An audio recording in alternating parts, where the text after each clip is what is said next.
بسم اللہ الرحمن الرحیم نحمدہ ونصلی علی رسولہ الکریم۔ آپ سب حضرات کو معلوم ہے آج کل ایک بہت بڑا ایشو پوری دنیا میں اٹھا ہوا ہے۔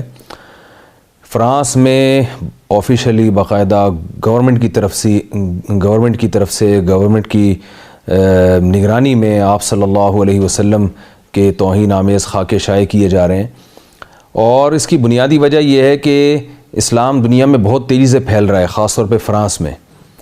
تو انسان جب دلائل کی دنیا میں عاجز آتا ہے کسی کا مقابلہ کرنے میں، تو بعض دفعہ پھر وہ ایسی غیر اخلاقی اور غیر شائستہ حرکتوں پر آ جاتا ہے۔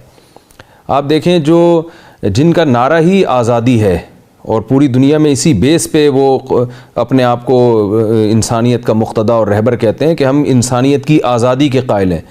تو یہ کیسی آزادی ہے کہ آپ مذہب کی آزادی لوگوں کو نہیں دے رہے؟ اگر آپ کے مذہب میں لوگ اپنے طور پر اسلام قبول کر رہے ہیں اور اسلام کی طرف مائل ہو رہے ہیں، کوئی گن پوائنٹ پہ کوئی تلوار کے زور سے ان کو نہیں کیا جا رہا، تو اس میں آپ کو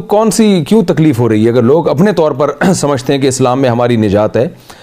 تو پوری دنیا میں یہ ایشو اٹھا ہوا ہے، اور سرکاری سطح پہ ایسے توہین آمیز خاکوں کی جو ہے وہ سرپرستی کی جا رہی ہے، اور اس کے خلاف یعنی فرانس کی گورنمنٹ کو جو ایکشن لینا چاہیے نہیں لے رہی ہے۔ تو اس میں ہماری ذمہ داری کیا بنتی ہے؟ دیکھیے، ترکی کے صدر نے فرانس کے صدر کو بد دماغی کا طعنہ دیا کہ فرانس کا صدر جو ہے بد دماغ ہو گیا ہے۔ اس پر فرانس کے صدر نے فوراً ایکشن لیا اور اپنے سفیر کو ترکی سے بلا لیا۔ اب آپ عقل کا حال دیکھیں کہ فرانس کے صدر کو دنیا میں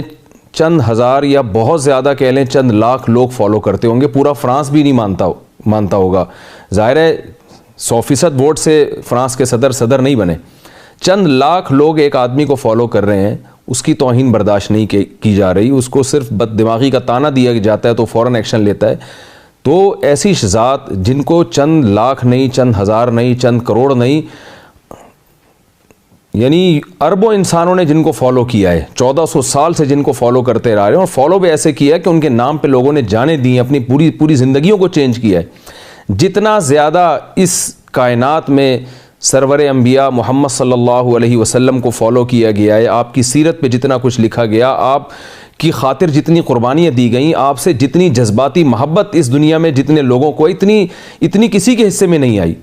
تو آپ سوچئے کہ ایک شخص کو بد دماغی کا طعنہ دیا جاتا ہے تو وہ فوراً ایکشن لیتا ہے، اس کی حکومت ایکشن لیتی ہے، اور ادھر سرور انبیاء صلی اللہ علیہ وسلم جن کو کروڑوں لوگ فالو کر رہے ہیں، ان کے باقاعدہ توہین آمیز خاکے شائع کیے جاتے ہیں اور وہ دیواروں پہ چسپاں کیے جاتے ہیں۔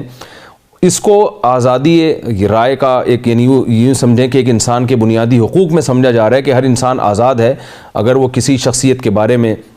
اپنی رائے دینا چاہتا ہے تو وہ آزاد ہے، اس پہ یہ لیبل لگایا جا رہا ہے۔ تو اس سے صاف پتہ چلتا ہے کہ یہ خوشنما نعرے ہیں جو ہے نا جو ایک زہریلے نعرے ہیں جو ایک چمک پٹیوں میں لگا کے اور خوشنما بنا کے ہمارے سامنے پیش کیے جا رہے ہیں، لیکن ان کے پیچھے زہر ہے، زہر آلود انجیکشن ہے، زہر آلود لالی پاپ ہیں جو ہمیں یعنی کھلائی جا رہی ہیں دنیا کو۔ تو اس لیے ہمیں اس معاملے میں اب سنجیدہ ہونے کی ضرورت ہے۔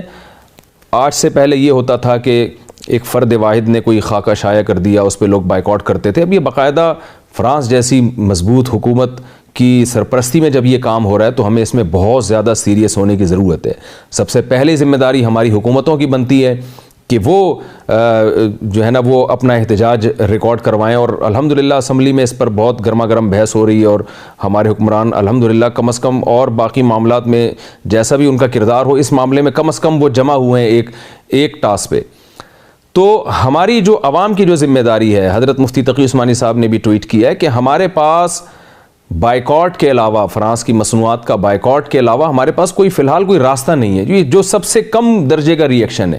لیکن اس سے ان کی جڑیں کھوکھلی ہوں گی، یہ سوچنے پر مجبور ہوں گے۔ تو اس وقت پوری دنیا کے مسلمانوں کی اجتماعی ذمہ داری ہے کہ وہ جمع ہو کر فرانس کی مصنوعات کا ایسا بائیکاٹ کریں کہ فرانس کی کمپنیوں کو دن میں تارے نظر آنا شروع ہو جائے۔ تو یہ ہماری غیرت کا تقاضا ہے۔ امام مالک رحمہ اللہ تعالیٰ کا مشہور قول ہے جس کا میں مفہوم بیان کر رہا ہوں کہ اس قوم کو زندہ رہنے کا حق نہیں ہے جس کے پیغمبر کو کھلے عام برا بھلا کہا جائے، تو اور پیغمبر بھی سید الانبیاء محمد صلی اللہ علیہ وسلم جیسے ہوں۔ تو یہ جو message J T R media house کے توسط سے میں ریکارڈ کروا رہا ہوں، یہ J T R media house کا پیغام ہے کہ ہمیں بھرپور طریقے سے فرانس کی مصنوعات کا بائیکاٹ کرنا چاہیے اس وقت تک جب تک فرانس اپنے اس جرم سے توبہ کا اعلان نہ کر دے۔ اللہ تعالی ہم سب کو اس محاذ پہ متحد ہونے کی